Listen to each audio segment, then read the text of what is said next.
Welcome to SV6 news సమగ్ర సమాచార వారిది నేను మీ సతీష్. ఇవాళ ఈవినింగ్ న్యూస్లోని ముఖ్యాంశాలు ఒకసారి తెలుసుకుందాం. ముందుగా వెలుగు డిజిటల్ పేపర్ 5 PM లో ఏమొచ్చో చూసుకుందాం. Hyderabad real estate 80% returns. దేశంలోనే ముందున్న మన భాగ్యనగరం. సెకండ్ థర్డ్ ప్లేస్లలో నోయిడా, గుర్గావ్. 4వ స్థానంలో ఢిల్లీ. 5th ప్లేస్లో బెంగళూరు. 6వ స్థానానికి పరిమితమైన ఆర్థిక రాజధాని ముంబై. ఇన్వెస్ట్మెంట్ బ్యాంకర్ సార్థక్ అహూజా తాజా రిపోర్ట్. రియల్ ఎస్టేట్లో పెట్టిన పెట్టుబడులకు ఎక్కువ రిటర్న్స్ సాధించడంలో మన భాగ్యనగరం ముందుంది. ఇక్కడ భూములు, విల్లాలపై పెట్టిన పెట్టుబడులకు 80% రిటర్న్స్ వస్తున్నాయని ఇన్వెస్ట్మెంట్ బ్యాంకర్ సార్థక్ అహూజా సర్వేలో వెల్లడైంది. ఇది దేశంలోనే నెంబర్ 1 స్థానం కావడం విశేషం. దేశ రాజధాని ఢిల్లీ సమీపంలో ఉన్న నోయిడా, గుర్గావ్ 2-3 స్థానాల్లో నిలిచాయి. ఇక 2020 నుంచి ఇప్పటి వరకు ఉన్నటువంటి చూసుకుంటే కనుక టాప్ మెట్రో నగరాలను పరిశీలిస్తే హైదరాబాద్ రియల్ ఎస్టేట్ పెట్టుబడిదారులకు 80% రాబడిని తెచ్చిపెట్టినట్లు అహూజా చెప్పారు. ఈ భారీ వృద్ధి ముందు మిగిలిన నగరాలు చాలా వెనుకబడ్డాయని తన లింక్డ్ఇన్ ఖాతాలో ఆయన స్పష్టం చేశారు. గుర్గావ్లో రియల్ అభివృద్ధికి ద్వారకా ఎక్స్ప్రెస్ వే కారణం. ఢిల్లీ సమీపంలోని గుర్గావ్ అభివృద్ధి చెందుతోంది. అక్కడ ప్రభుత్వం చేపట్టిన Dwarka expressway, golf course road తదితర నిర్దిష్ట కారిడార్లు స్థిరాస్తి రంగం ముందుకు సాగడానికి దోహదపడ్డాయి. గుర్గావ్లో రియల్ వృద్ధికి ద్వారకా ఎక్స్ప్రెస్ వే కారణం. ఢిల్లీ సమీపంలో గుర్గావ్ అభివృద్ధి చెందుతోంది. అక్కడ ప్రభుత్వం చేపట్టిన Dwarka expressway, golf course road తదితర నిర్దిష్ట కారిడార్లు స్థిరాస్తి రంగం ముందుకు సాగడానికి దోహదపడ్డాయి. ఇవి గత సంవత్సరంతో పోలిస్తే గణనీయంగా పెరిగాయి. నోయిడా విషయానికి వస్తే ప్రాప్ ఈక్విటీ ప్రకారం కొత్త లాంచ్ల సగటు ధర 2019 నుంచి 2024 వరకు 152% పెరిగింది. ఇక చెన్నై, కోల్కతా పేలవం. రియల్ లాభాల్లో మెట్రో సిటీలు కోల్కతా, చెన్నై పేలవంగా ఉండడం గమనార్హం. బెంగళూరు, ముంబై స్థిరమైన స్వల్పకాలిక పెరుగుదలను నమోదు చేసుకుని ముందుకు సాగుతున్నాయి. రియల్ ఎస్టేట్ సంస్థలు, పెట్టుబడిదారులు ప్రస్తుతం అభివృద్ధి చెందిన నగరాల వైపు చూస్తున్నట్టుగా ఈ విశ్లేషణ ద్వారా అర్థమవుతోంది. హైదరాబాద్ శరవేగంగా అభివృద్ధి చెందుతుందనడం, ప్రపంచ స్థాయి సంస్థలు ఇక్కడ కార్యాలయాలు ప్రారంభిస్తుండడం, ఫార్మా, ఐటీ, పారిశ్రామిక, లైఫ్ సైన్సెస్ రంగాల అభివృద్ధికి స్కోప్ ఉండడంతో ఇక్కడ రియల్ ఎస్టేట్ వ్యాపారం నానాటికి పెరుగుతోంది. ప్రముఖ సంస్థ నైట్ ప్రాంక్ 2024 నివేదిక ప్రకారం హైదరాబాద్లో సగటు వార్షిక వృద్ధి 6% నుంచి 14% వరకు ఉన్నట్లు రిపోర్ట్ వెల్లడించగా, మేడ్చల్, మల్కాజిగిరి జిల్లాల్లో ఎక్కువ రియల్ ఎస్టేట్ భూమి కొనసాగుతున్నట్లు పేర్కొంది. రియల్టీ డిమాండ్కి తగ్గట్టుగా అనుగుణంగా నోయిడా, గురుగ్రామ్, బెంగళూరు, ముంబై వంటి నగరాల్లో కొత్త ప్రాజెక్టుల సంఖ్య పెరుగుతూనే ఉండగా, చెన్నై, కోల్కతా లాంటి నగరాలు మాత్రం కొంత వెనుకబడినట్లు రియల్టీ రిపోర్ట్లు కూడా చెబుతున్నాయి. ప్రధానంగా కొత్తగా అభివృద్ధి చెందుతున్న నగరాలు రియల్టీ పెట్టుబడులకు కేంద్రాలుగా మారుతున్నట్లు తెలుస్తోంది. సో ఇది విషయం ఏంటంటే, అసలు విషయానికి వస్తే హైదరాబాద్ రియల్ ఎస్టేట్ రంగం పడిపోయింది అన్నట్టుగా గత చాలా రోజుల నుంచి మన సోషల్ మీడియాలో ప్రచారం జరుగుతున్న విషయం మనందరికీ తెలిసిందే. అయితే తాజాగా సార్థక్ అహూజా అనే ఒక సంస్థ నిర్వహించినటువంటి సర్వేలో రూపొందించిన రిపోర్ట్లో కొన్ని ఆసక్తికర విషయాలు వెలుగులోకి వచ్చాయి. హైదరాబాద్లో రియల్ రంగంలో పెట్టుబడులు పెడితే 80% రిటర్న్స్ వస్తున్నాయని చెప్పి ఆ సంస్థ తెలిపింది. హైదరాబాద్ అంటే మిగతా మెట్రోపాలిటన్ సిటీలతో నగరాలతో పోల్చుకుంటే హైదరాబాద్ నగరం టాప్లో ఉంది రిటర్న్స్ తీసుకురావడంలో. ఇక మనం ఎప్పటి నుంచో చెప్పుకునే చెన్నై, కోల్కతా లాంటి నగరాలు దిగుస్థాయికి పడిపోయాయని చెప్పి ఆ రిపోర్ట్ చెబుతోంది. ఇక తర్వాత స్థానాల్లో నోయిడా, గుర్గావ్ ఈ 2 ప్రాంతాలు కూడా పోటీ పడుతున్నాయి. అక్కడ ఉన్నటువంటి ద్వారకా ఎక్స్ప్రెస్ వే దీనికి బాగా దోహదం చేస్తుందని, రియల్ వ్యాపార రంగానికి అదొక పెద్ద అసెట్ అయ్యింది అన్నట్టుగా మనకి తాజా రిపోర్ట్లు చెబుతున్నాయి. సో ఓవరాల్గా దేశవ్యాప్తంగా చూసుకుంటే హైదరాబాద్ రియల్ ఎస్టేట్ రంగంలో సూపర్ ఫాస్ట్గా వెళ్తుంది, ఒక ఎక్స్ప్రెస్ లాగా దూసుకుపోతుంది అన్నది మనకు తెలుస్తుంది. హైదరాబాద్లో రియల్ ఎస్టేట్ రంగం పడిపోయిందని ఒక పక్కన కొంతమంది గోల చేస్తున్నా అలాంటిదేమీ లేదని తాజా రిపోర్ట్ మనకు చెబుతోంది. హైదరాబాద్ ఎప్పటికీ కూడా నెంబర్ 1 అన్నట్టుగా మనకు అర్థమవుతూనే ఉంది. మనకి ముఖ్యంగా సిటీ అవుట్స్కర్ట్స్లో ఉన్నటువంటి మల్కాజిగిరి కానీ, మేడ్చల్ కానీ ఈ చుట్టుపక్కల ప్రాంతాల్లో రియల్ ఎస్టేట్ రంగం ఊపందుకుంది. గతంతో పోలిస్తే ఇప్పుడు ఇంకా ఎక్కువగా ఉందని చెప్పి మనకి ఈ రిపోర్ట్ ద్వారా అర్థమవుతుంది. సో మరో వార్తా కథనానికి వెళ్దాం. 25.86 లక్షల ఎకరాలకు రైతు భరోసా, ఒక్కో ఎకరాకు 6,000 చొప్పున నిధుల జమ. ఇవాళ ఒక్కరోజే 1581.89 కోట్లు విడుదల, 10.45 లక్షల మందికి లబ్ధి. మంత్రి తుమ్మల. సో ఈరోజు ఖాతాల్లో చాలా మందికి రైతు భరోసా డబ్బులు పడ్డాయని చెప్పి మనకి మంత్రి తుమ్మల ప్రకటించారు. 25,86,000 ఎకరాలకు రైతు భరోసా అందించినట్టుగా చెప్పారు. సుమారు అంటే ఇవాళ ఒక్కరోజే 1,551 కోట్ల రూపాయలు, అంటే సుమారు 1,552 కోట్ల రూపాయలు విడుదల చేసినట్టుగా మంత్రి తుమ్మల ప్రకటించారు. ఇవాళ ఒక్కరోజు జరిగినటువంటి విడుదల చేసినటువంటి డబ్బులు అవన్నీ కూడా జమ చేశామని చెప్పి ఆయన అన్నారు. సుమారు అంటే 10,45,000 మంది రైతులకు సంబంధించినటువంటి 25,86,000 ఎకరాలకు ఈరోజు రైతు భరోసా నిధులు జమ చేశామని చెప్పి ఆయన ప్రకటించారు. రైతులు కూడా చాలా ఆనందిస్తున్నారు. ఇక మరో వార్తా కథనం చూసుకుంటే, బనకచెర్లపై అఖిలపక్షం సెక్రటేరియట్లో రేపు సాయంత్రం మీటింగ్. కేంద్ర మంత్రులు కిషన్ రెడ్డి, బండికి ఆహ్వానం. బీజేపీ, బీఆర్ఎస్, ఎంఐఎం ఎంపీలకు ఆహ్వానం. పవర్ పాయింట్ ప్రజెంటేషన్ ఇవ్వనున్న మంత్రి ఉత్తమ్ కుమార్ రెడ్డి. సో తెలుగు రాష్ట్రాల మధ్య హాట్ టాపిక్గా ఉన్నటువంటి ప్రాజెక్టు బనకచెర్ల. ఒక పక్క ఏపీ మిగులు జలాలు వాడుకుంటున్నామని అది చెప్తుంది, ఇంకో పక్క తెలంగాణ రాష్ట్రం లేదు ఇది ఎలాంటి అనుమతి లేకుండానే చేస్తున్నటువంటి ప్రాజెక్టు, దీనివల్ల తెలంగాణ రాష్ట్రానికి నష్టం అని చెప్పి ఇక్కడ ఉన్నటువంటి రాజకీయ నాయకులు వ్యాఖ్యానిస్తున్నారు. సో దీనిపైన రేపు అఖిలపక్షం ఒక సమావేశాన్ని నిర్వహించేందుకు తెలంగాణ రాష్ట్ర ప్రభుత్వం సిద్ధమైంది. ఈ సమావేశానికి కేంద్ర మంత్రులు అటు కిషన్ రెడ్డి అలాగే బండి సంజయ్ ఇద్దరిని కూడా ఆహ్వానిస్తున్నట్టుగా తన ప్రకటనలో ఉత్తమ్ కుమార్ రెడ్డి తెలిపారు. అలాగే బీఆర్ఎస్, అలాగే సిపిఎం, వామపక్షాలు, ఎంఐఎం పార్టీలు కూడా ఎంపీలకు కూడా ఆహ్వానం పలికినట్టుగా ఆ రెండు సంబంధించినటువంటి బీజేపీ, బీఆర్ఎస్, ఎంఐఎం ఎంపీలకు కూడా ఆహ్వానం పలికినట్టుగా ఆయన చెప్పారు. ఈ అఖిలపక్ష సమావేశంలో పవర్ పాయింట్ ప్రజెంటేషన్ ద్వారా రాష్ట్ర ప్రభుత్వం సంబంధించి వ్యవహారం ఎలా ఉంది, దానిపైన బనకచెర్ల పైన పూర్తి ఒక వ్యవహార శైలి ఎలా ఏంటి అనేది అఖిలపక్ష సభ్యులు నాయకుల ముందు చెప్పనున్నారు ఉత్తమ్ కుమార్ రెడ్డి. సో ఇక్కడ పొన్నం ప్రభాకర్ కీలక ప్రకటన చేశారు.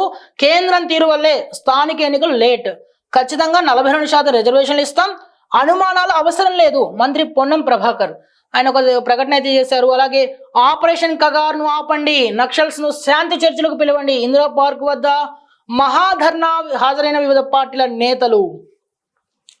సో ఇవన్నీ కూడా 4వ పేజీలో ఉన్నాయి. ఒకసారి చూసుకుంటే ఇవాళ PSET ఫలితాలు కూడా విడుదలయ్యాయి. సో బీపీఈడీలో 95.79%, డిపిఈడీలో 92.61% చొప్పున అభ్యర్థులు అర్హత సాధించినట్టుగా ప్రకటించారు. 42% రిజర్వేషన్లు ఇవ్వకుంటే స్థానిక ఎన్నికలు జరగనివ్వం, బీసీ బిల్లు సాధన కోసం తెలంగాణ ఉద్యమ తరహా పోరాటం.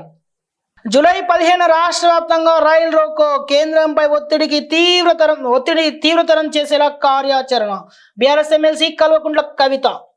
బీసీ రిజర్వేషన్ల కోసం జూలై 15 రాష్ట్ర వ్యాప్తంగా రైలు రోకో కార్యక్రమానికి బీఆర్ఎస్ ఎమ్మెల్సీ కల్వకుంట్ల కవిత పిలుపునిచ్చారు. 42% రిజర్వేషన్లు కల్పించకుండా రాష్ట్రం స్థానిక ఎన్నికలు జరగనివ్వమని స్పష్టం చేశారు. తెలంగాణ జాగృతి యూపీఎస్ ఆధ్వర్యంలో మెదక్లో నిర్వహించిన రౌండ్ టేబుల్ సమావేశంలో మాట్లాడారు. బీసీ బిల్లు ఆమోదానికి కేంద్రంపై ఒత్తిడి తీవ్రతరం చేస్తాం, బీసీ బిల్లు సాధన కోసం తెలంగాణ ఉద్యమ తరహా పోరాటం నిర్మిస్తాం అని అన్ని బీసీ సంఘాల నాయకులను కలుపుకొని రైలు రోకో చేస్తాం. ఢిల్లీ నాయకులకు తెలంగాణ బీసీల పౌరుషాన్ని చాటుతాం. దక్కన్ పీఠభూమి నుంచి అస్థికు సెగ తగిలేలా కార్యాచరణ ఉంటుంది. బీసీలు అడగకపోతే తీరని నష్టం జరుగుతుంది. విద్యకు, ఉద్యోగాలకు, రాజకీయాలకు వేరు బిల్లులు పెట్టాలి. కామారెడ్డి డిక్లరేషన్ సాధించే వరకు పోరాడుతామని ఆమె అన్నారు. సో 42% రిజర్వేషన్ సాధించే వరకు ఈ పోరాటం ఆగదని చెప్పి బీఆర్ఎస్ ఎమ్మెల్సీ కవిత అయితే ప్రకటన చేశారు. ఖచ్చితంగా జూలై 15 రాష్ట్ర వ్యాప్తంగా రైలు రోకో కూడా నిర్వహిస్తామన్నారు. అంటే దక్కన్ పీఠభూమి నుంచి అస్థిన వరకు సెగ తగిలేలాగా తమ కార్యాచరణ ఉంటుందని ఆమె అంటున్నారు. బీసీల రిజర్వేషన్లు అంటే ప్రతిదానికి ఒక అడుక్కోవడం అనేది ఏదైతే ఉందో అది లేకుండా చేయాలి. బీసీలు తమకు హక్కుగా రావాల్సిన వాటిని సాధించుకోవాలి అన్నట్టుగా పిలుపునిస్తున్నారు. బీసీ రిజర్వేషన్లపై తమ సమగ్ర కార్యాచరణ ఉంటుందని, అవి సాధించే వరకు వెనకడుగు వేసేది లేదని చెప్పి కవిత అంటున్నారు. ఇక మరో వార్తా కథనాంశంలోకి వెళ్దాం. ఆగస్టు నుంచి ట్రంప్ ఫోన్లు. మొబైల్స్ పరిశ్రమలోకి ట్రంప్ ఫ్యామిలీ బంగారు రంగులో అందుబాటులోకి. సో మొబైల్స్ సంబంధించి ఆ వ్యాపార రంగంలో కూడా ట్రంప్ ఫ్యామిలీ వస్తుందని చెప్పి అంటున్నారు. ఓకే, 650 మంది కాంగ్రెస్ లీడర్ల ఫోన్లు ట్యాప్. 2018లో ఓటమికి వాళ్ళ ఫోన్ ట్యాపింగే కారణం. బీఆర్ఎస్ సర్కారు మా ప్రైవసీని హరించింది. PCC chief Mahesh Kumar Goud. గత ప్రభుత్వం ఫోన్ ట్యాప్ చేసే 2018లో అధికారంలోకి వచ్చిందని పిసిసి చీఫ్ బొమ్మ మహేష్ కుమార్ గౌడ్ ఆరోపించారు. ఇవాళ జూబ్లీ హిల్స్ పోలీస్ స్టేషన్ వద్ద సిట్ విచారణ అనంతరం ఆయన మీడియాతో మాట్లాడుతూ తన ఫోన్తో పాటు దాదాపు 650 మంది కాంగ్రెస్ నాయకుల ఫోన్లు హ్యాక్ అయ్యాయని అన్నారు. సీఎం రేవంత్ రెడ్డి ఫోన్ కూడా హ్యాక్ చేశారని, రైట్ టు ప్రైవసీ అనేది రాజ్యాంగం కల్పించిన హక్కు అని దాన్ని కాల రాశారని ఫైర్ అయ్యారు. చట్టానికి వ్యతిరేకంగా అనేక మంది ఫోన్లు ట్యాప్ చేశారని ఆయన అన్నారు. ఇలాంటి చర్యలకు పాల్పడ్డ నాటి సీఎం కేటీఆర్ ఆ ప్రజాస్వామ్య విధానాలపైన ఆయన పోరాడదామని చెప్పారు. ప్రజాస్వామ్యాన్ని అవహేళన చేశారని మండిపడ్డారు. 2022 నుంచి సీనియర్ కాంగ్రెస్ నాయకుల ఫోన్లు ట్యాపింగ్లో ఉన్నాయని తెలిపారు. అనిల్ కుమార్ యాదవ్, అనిల్తో పాటు అనేక మంది ఫోన్లు ట్యాప్ చేసినట్లు తెలుస్తుందని చెప్పారు. వాళ్ళు ఎలా అధికార దుర్వినియోగానికి పాల్పడ్డారో అర్థమవుతోందన్నారు.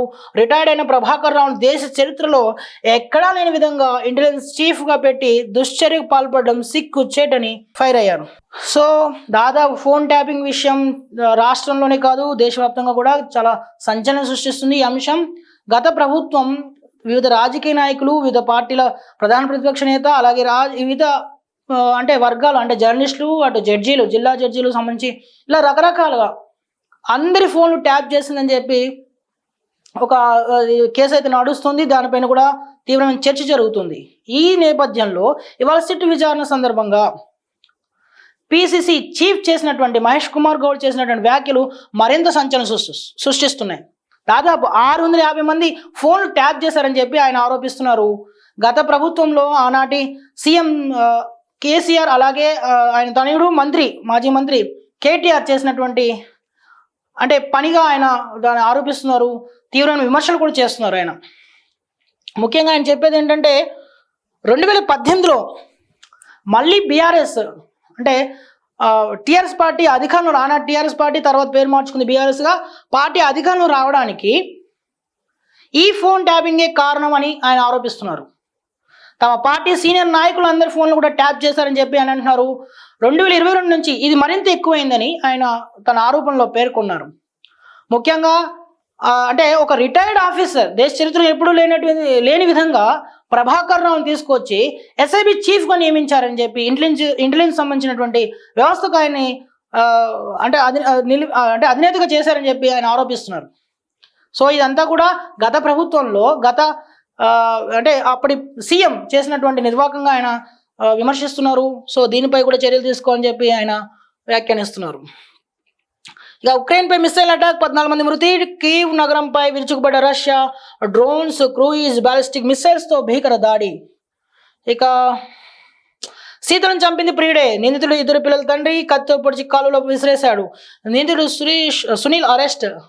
సో మనం హర్యానాకు సంబంధించి చండీగఢ్లో ఒక ఇన్ఫ్లుయెన్సర్ని, మోడల్ శీతల్ అనే ఒక అమ్మాయిని చంపేసిన యువతిని చంపిన విషయం తెలిసిందే. ఈ హత్య సంబంధించి నిందితుని కూడా పట్టుకున్నారు. సునీల్ని అరెస్ట్ చేసినట్టుగా అతడు ఆమె ప్రియుడే అన్నట్టుగా ఇక్కడ చెప్తున్నారు. ఇక ఇరాన్ టాప్ కమాండర్ మృతి. Iran supreme leader Ali Khamenei సన్నిహితుడు అలీ షాద్మానీని హతమార్చినట్లు ఇజ్రాయెల్ ప్రకటించింది. ఆయన సెంట్రల్ టెహ్రాన్లోని ఓ ప్రదేశంలో తలదాచుకున్నట్లుగా తమకు వచ్చిన ఖచ్చితమైన సమాచారంతో ఈ దాడులు జరిపినట్లు చేరుకుంది. అలీ ఇరాన్ అత్యున్నత స్థాయి మిలిటరీ ఆఫీసర్, చీఫ్ వార్ కమాండర్గా కూడా ఉన్నారు. ఇజ్రాయెల్పై ఇరాన్ యుద్ధ ప్రణాళికల్లో అలీ కీలకంగా వ్యవహరిస్తున్నారు. సో ఇరాన్కి ఒక ఎదురుదెబ్బ తగిలినట్టుగా మనం చెప్పొచ్చు. సో ఇది V6 డిజిటల్ ముఖ్యాంశాలు. ఒకసారి దిశ 7 PM బులెటిన్ చూసుకుంటే 5 ఏళ్లలో రైతుల కోసం 3,50,000 కోట్లు, 9 రోజుల్లో 9,000 కోట్ల నిధులు జమ చేస్తాం. రైతు భరోసా దేశ చరిత్రలో రికార్డు. కాంగ్రెస్ పై బీఆర్ఎస్ దుష్ప్రచారం. Deputy CM Bhatti Vikramarka. 5 ఏళ్లలో రైతుల కోసం 3,50,000 కోట్లు ఖర్చు చేయబోతున్నామని డిప్యూటీ సీఎం భట్టి విక్రమార్క అన్నారు. తెలంగాణలో కాంగ్రెస్ ప్రభుత్వం అధికారంలోకి వచ్చిన 3 నెలల్లో 21,000 కోట్ల రుణమాఫీ కింద రైతుల ఖాతాల్లో నిధులు జమ చేశామని గుర్తు చేశారు. ఇక రాష్ట్రంలోని 1,49,00,000 ఎకరాలకు రైతు భరోసా నగదు బదిలీ చేసే కార్యక్రమాన్ని సీఎం రేవంత్ రెడ్డి నిన్న ప్రారంభించారని 9,000 కోట్ల రైతుల ఖాతాలో వేసిన చరిత్ర దేశంలోని మిగతా ఏ రాష్ట్రంలో జరగలేదని కేవలం తెలంగాణలో జరుగుతోందన్నారు. ఇవాళ భూపాలపల్లి జిల్లాలో ఆయన మంత్రి శ్రీధర్ బాబుతో కలిసి పలు అభివృద్ధి కార్యక్రమాల్లో పాల్గొన్నారు. ఈ సందర్భంగా ముఖ్యమంత్రి మాట్లాడుతూ ఇవాళ వేయాల్సిన రైతు భరోసా నిధులను రైతుల ఖాతాల్లో జమ చేశామని, ఏడాది కాలంలో రైతుల సంక్షేమం కోసం ప్రభుత్వం 70,000 కోట్లు ఖర్చు పెట్టిందన్నారు. 5 ఏళ్లలో 3,50,000 కోట్లు ఖర్చు చేయబోతున్నామన్నారు. భూమి లేని వ్యవసాయ కూలీల కోసం ఇందిరమ్మ ఆత్మీయ భరోసా కింద ప్రతి కుటుంబానికి ఏడాదికి 12,000 అందజేస్తామన్నారు. రైతుల కోసం ప్రభుత్వం చేస్తున్న కార్యక్రమాలను ప్రజలు గమనించాలన్నారు. ఇప్పటికే రేషన్ కార్డులున్న 90 లక్షల కుటుంబాలకు సన్న బియ్యం ఇస్తున్నామన్నారు. గత 10 ఏళ్లు బీఆర్ఎస్ ప్రభుత్వం ఒక్క ఇల్లు కూడా ఇవ్వలేదని, మేము అధికారంలోకి వచ్చాక ఇల్లు లేని వారికి ఇందిరమ్మ ఇల్లు ఇస్తుందన్నారు. సో తాము ప్రభుత్వం చేస్తున్నటువంటి పథకాలను ఆయన చెప్పుకొచ్చారు. అలాగే రానున్న 3 ఏళ్లలో 3,50,000 కోట్లు రైతుల ఖాతాల్లో వేయబోతున్నట్టుగా ఆయన ప్రకటించారు. సో తమ ప్రభుత్వం రైతులకు అనుకూలంగా ఉందన్నట్టుగా డిప్యూటీ సీఎం చెప్పారు. తెలంగాణ డిప్యూటీ సీఎం యోగా డేను ఘనంగా జరుపుకుందాం, ప్రజలంతా పాల్గొనాలని ప్రధాని పిలుపు. భూ సమస్యల పరిష్కారమే లక్ష్యం కావాలి, వచ్చే 2 నెలలు కీలకం, కలెక్టర్లకు మంత్రి పొంగులేటి ఆదేశం. హైదరాబాద్లో ఇళ్ల ధరలకు రెక్కలు, 4 ఏళ్ల ఏకంగా 80% హైక్. ఇక అందరూ ఎదురు చూసినటువంటి జూబ్లీ హిల్స్ బైపోల్ ఇప్పట్లో ఉండకపోవచ్చు అన్నట్టుగా ప్రకటన రాష్ట్ర ప్రధాన ఎన్నికల అధికారి సుధీర్ రెడ్డి తెలిపారు. అసెంబ్లీ స్థానం ఖాళీ అయినట్లు అసెంబ్లీ గెజిట్ యథాతథంగా కేంద్ర ఎన్నికల సంఘానికి పంపాం. ఇప్పటికే ఆయా రాష్ట్రాలు ఉప ఎన్నికల నోటిఫికేషన్ ఉన్నట్టుగా ఆయన చెప్పారు. సో ఒకసారి ఏపీ కూడా చూసుకుంటే ఏపీలో 3 సర్క్యులర్ ఎకనామిక్ పార్కులు ఏడాదిలోగా ఏర్పాటుకు త్వరలో నూతన పాలసీ. అక్టోబర్ 2 నుంచి కార్పొరేషన్లో సింగిల్ యూజ్ ప్లాస్టిక్ నిషేధం. పట్టణ ప్రాంతాల్లో 157 రెడ్యూస్, రీయూజ్, రీసైకిల్ సెంటర్లు. వ్యర్థాల నిర్వహణలో ప్రతిభ కనబరిస్తే స్వచ్ఛత అవార్డులు. సమీక్షలో ముఖ్యమంత్రి చంద్రబాబు వెల్లడి. సో ప్లాస్టిక్ రహిత నగరాలుగా మార్చేందుకు అక్కడ ఏర్పాటు చేస్తున్నట్టుగా ఏపీ సీఎం చంద్రబాబు ప్రకటించారు. అలాగే ఏపీలో 3 సర్క్యులర్ ఎకానమీ పార్కులు ఏర్పాటు చేయనట్టుగా కూడా ఆయన చెప్పారు. ముఖ్యంగా 11 రంగాల్లో 3 శాఖలపై ప్రధానంగా దృష్టి అంట. సర్క్యులర్ ఎకానమీ కింద కేంద్ర ప్రభుత్వం గుర్తించిన మున్సిపల్ వాహనాలు, లిథియం బ్యాటరీలు, జిప్సం, టైర్లు, రబ్బర్, ఎలక్ట్రానిక్, వ్యవసాయం, పారిశ్రామిక, ఆక్వా వ్యర్థాలు వంటి 11 రంగాలపై దృష్టి పెట్టాలని అధికారులకు సీఎం చంద్రబాబు సూచించారు. అదనంగా గనులు, చేనేత, పశుసంవర్ధక శాఖలతో కార్యాచరణ సిద్ధం చేయాలని నిర్దేశించారు. నగర పాలక సంస్థలు, పంచాయతీల్లో జీరో వేస్ట్ లక్ష్య సాధన కృషి చేయాలన్నారు. వ్యర్థాల నిర్వహణలో అత్యుత్తమ ప్రతిభ కనబరిచిన వాళ్లకు ప్రోత్సాహకంగా స్వచ్ఛత అవార్డును వచ్చే ఏడాది అక్టోబర్ 2 నుంచి ఇవ్వాలని ఆయన సూచించారు. స్థానిక సంస్థలు, స్వయం సహాయక సంఘాలు, అంగన్వాడీలు, పాఠశాలలు, కళాశాలలు, బస్టాండ్లు, ఆసుపత్రులు, ఎన్జిఓలు, వివిధ ఆర్గనైజేషన్ల వారీగా అవార్డులు ఇవ్వాలని ఆయన నిర్దేశించారు. ఇక ఆరోగ్య ఆంధ్రప్రదేశ్ దిశగా ముందుకెళ్తున్నాం. యోగాంధ్ర సమీక్షలో మంత్రులు విశాఖలో ఉన్నత స్థాయి సమావేశం. ఇక మరో వార్త, ప్రభుత్వ కాలేజీల్లో ఐఐటి నీట్ కోచింగ్. విద్యాశాఖ మంత్రి నారా లోకేష్ ప్రకటన. 1,00,000 మందికి పైగా విద్యార్థులకు ప్రయోజనం. ఏపీ విద్యాశాఖ మంత్రి నారా లోకేష్ విద్యా వ్యవస్థపై ప్రత్యేక దృష్టి పెట్టారు. ఈ క్రమంలో రాష్ట్రంలోని ప్రభుత్వ కాలేజీల్లోని ఇంటర్ విద్యార్థులకు ఆయన గుడ్ న్యూస్ చెప్పారు. 1,355 ప్రభుత్వ జూనియర్ కాలేజీల్లో 1,00,000 మందికి పైగా విద్యార్థులకు ఐఐటి నీట్ కోచింగ్ ఇవ్వనున్నట్లు ప్రకటించారు. అంతేకాకుండా వాటికి సంబంధించిన నిపుణులతో కూడిన స్టడీ మెటీరియల్ ఉచితంగా అందించనున్నట్లు చెప్పారు. దేశంలోనే తొలిసారి ప్రభుత్వ విద్యా సంస్థల్లో ఐఐటి నీట్ లెవెల్లో అకాడమిక్ సపోర్ట్ అందిస్తున్నామని వెల్లడించారు. ఈ క్రమంలో ఎంపీసీ, బైపీసీ విద్యార్థులకు డైలీ కోచింగ్, ఎక్స్ట్రా క్లాసులు, టెస్టులు ఉంటాయన్నారు. నాణ్యమైన విద్య ప్రతి విద్యార్థి హక్కని ఆయన పేర్కొన్నారు. ఏపీలోని ప్రతి విద్యార్థికి భవిష్యత్తులో పెద్ద కళలు కనడానికి, విజయాలు సాధించడానికి అవకాశాన్ని అందిస్తామని ఆయన తెలిపారు.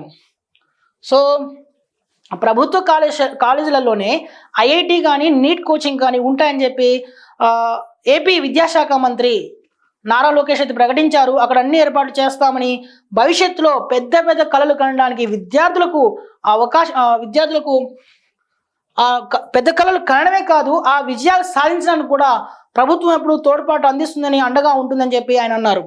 ఇక స్కీమ్ల పేరిట సైబర్ మోసం, ప్రమాదకర ఏపీకే ఫైల్స్ తో జాగ్రత్త, డీజీపీ హరీష్ కుమార్ గుప్తా సూచన. సో జాగ్రత్తగా ఉండాలని చెప్పి పిఎం కిసాన్ యోజనను 009 apk.apk, ICICI bank credit card apply.apk, SBI eKYC.apk, YONO SBI.apk files తరచుగా వస్తున్నాయని, సో వీటి పట్ల అప్రమత్తంగా ఉండాలని, ఒక్క క్లిక్తో బ్యాంకు అకౌంట్ మొత్తం ఖాళీ అయ్యే అవకాశం ఉందని చెప్పి ఏపీ డీజీపీ గుప్తా అయితే ప్రకటించారు. సో జాగ్రత్తగా ఉండాలంటున్నారు. నా ఫోన్ ట్యాప్ చేశారు, హైదరాబాద్ నుంచి సమాచారాన్ని జగన్కు చేరవేశారు, ఏపీ కాంగ్రెస్ చీఫ్ షర్మిల సంచలన ప్రకటన. ఫోన్ ట్యాపింగ్ వ్యవహారంపై ఏపీ కాంగ్రెస్ అధ్యక్షురాలు వైఎస్ షర్మిల సంచలన ఆరోపణలు చేశారు. తన ఫోన్లు కూడా ట్యాప్ అయ్యాయని ఆరోపించారు. హైదరాబాద్లోనే తన ఫోన్ ట్యాప్ చేశారని అన్నారు. తాను ఎవరెవరితో మాట్లాడుతున్నానో ఎప్పటికప్పుడు జగన్కు చేరవేశారని అనుమానం వ్యక్తం చేశారు. ట్యాపింగ్ గుర్తించి వ్యక్తిగత ఫోన్ మార్చినట్టు చెప్పారు. కాగా షర్మిల కోసం Prabhakar Rao team code language ఉపయోగించారని ఆరోపణలు వస్తున్నాయి. 600 మంది ఫోన్లు ట్యాపింగ్ గురైనట్లు అధికారులు నివేదికను సిద్ధం చేశారు. దీని ఆధారంగా ప్రభాకర్ రావుపై ప్రశ్న వర్షం కురిపిస్తున్నారు. సో మనకి ఫోన్ ట్యాపింగ్ అంశం ఇటు తెలుగు రాష్ట్రాల్లో తీవ్ర సంచలనంగా మారింది. 2 రాష్ట్రాలను కూడా ఊపేస్తుందని చెప్పొచ్చు ఈ అంశంపై. ఇప్పటికే నిన్న కాకమున్న మనం అందరం వింటూనే ఉన్నాం. ఏపీ సీఎం అంటే ప్రస్తుత ఏపీ సీఎం నారా చంద్రబాబు నాయుడు ఆయన తనయుడు లోకేష్ ఫోన్లను కూడా ట్యాప్ చేశారని చెప్పి ఒక పెద్ద సంచలనం అయితే, ఒక పెద్ద వార్తా కథనం అయితే వచ్చింది. దీనిపైన తీవ్రమైన ఒక అలజడి అయితే కలిగింది. తాజాగా ఏపీ ఇప్పుడు ప్రస్తుత కాంగ్రెస్ అక్కడ ఏపీ పిసిసి చీఫ్ షర్మిల కూడా ఒక తీవ్రమైన ఆరోపణ చేశారు. తన ఫోన్ కూడా అంటే హైదరాబాద్లో ఉన్నప్పుడు తన ఫోన్ కూడా ట్యాప్ అయిందని, తన సమాచారాన్ని ఎప్పటికప్పుడు ఆనాటి సీఎం ఏపీ సీఎం జగన్మోహన్ రెడ్డికి, తన సోదరుడు జగన్మోహన్ రెడ్డికి అందించారని చెప్పి ఆమె ఆరోపించారు. సో ఇదంతా కూడా ఒక పెద్ద చాలా తీవ్రమైన ఆరోపణలు అయితే చేస్తున్నారు. వీటిపైన ఇక్కడ ఉన్నటువంటి సిట్ ఏదైతే దర్యాప్తు చేస్తుందో, తెలంగాణలో ఉన్నటువంటి సిట్ దీనిపై పూర్తి దర్యాప్తు చేస్తుంది. దీనిపైన మరిన్ని కథనాలు వెలువడే అవకాశాలు కూడా ఉన్నాయి. ఇది ఎంతవరకు వెళ్తుందో మనం వేచి చూడాల్సి ఉంటుంది. ఇక మదన్ రెడ్డి కొత్త డ్రామాకు తెరదీశారు. ఆయన ఆరోపణలు పూర్తిగా అవాస్తవం అయినా డీజీపీని ఉన్నత స్థాయి విచారణ కోరాం, ప్రకటన విడుదల చేసిన సిట్ కార్యాలయం. సో లిక్కర్ స్కామ్ పై దర్యాప్తు చేస్తున్నటువంటి దర్యాప్తులో ఇవాళ చెవిరెడ్డి భాస్కర్ రెడ్డి అనుచరుడు ఆయన పేరు మదన్ రెడ్డి, మాజీ ఎమ్మెల్యే చెవిరెడ్డి భాస్కర్ రెడ్డిని ఇరికించేందుకు సిట్ అధికారులు ప్రయత్నిస్తున్నారని Tirupati AR head constable Madan Reddy చేసినటువంటి ఆరోపణలతో ఒక్కసారి ఉలిక్కిపాటు గురైంది ఏపీ ప్రభుత్వం. సో దీనిపైన సిట్ కూడా తీవ్రంగా ఖండించింది. మదన్ రెడ్డి తను బలవంతం చేశారని, తనతో బలవంతంగా వాంగ్మూలం ఇప్పించుకున్నారని చెప్పి సిట్ మీద ఆయన ఆరోపణ చేశారు. సో దీనిపైన తామే ఉన్నత స్థాయి విచారణ కోరామన్నట్టుగా కూడా సిట్ ప్రకటన విడుదల చేసింది. సో ఇవి ఇవాల్టి ముఖ్యాంశాలు. సో ఇవి ఇవాల్టి వార్తా కథనాలు, సాయంత్రం ఇవాల్టి ఈవినింగ్ న్యూస్లో ముఖ్యాంశాలు. సో మరో రోజు మళ్ళీ కలుద్దాం. Thank you.